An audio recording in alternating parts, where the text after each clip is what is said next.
memang seorang tu akan jadi seorang yang luar biasa. Isu apabila dipolitikkan, standard tu tak ada. Sebab tu perlu sistem ranking. Bagi saya ranking kena ada. Kan? Sebab dia akan drag kat mana tau? Budaya. Ranking, dia setuju. Pakar ni. Tak, bukan masalah dia. Jadi rosak Malaysia nanti. Rosak Malaysia nanti. Kita ni berkaitan dengan training tak? MRSM cakap tau. Bentar-bentar dia MRSM. Aku pusat. Okey, cerita dia sekarang ialah tentang budaya.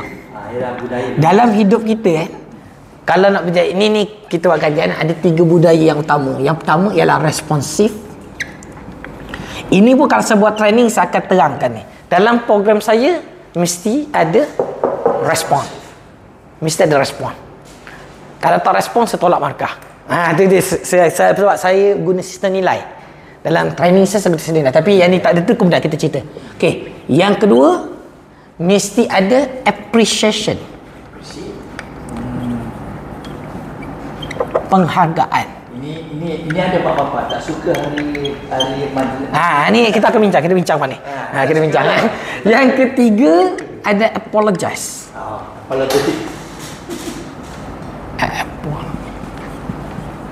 Mana minta maaf.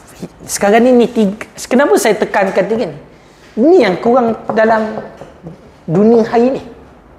Semakin hari semakin akan kurang benda ni.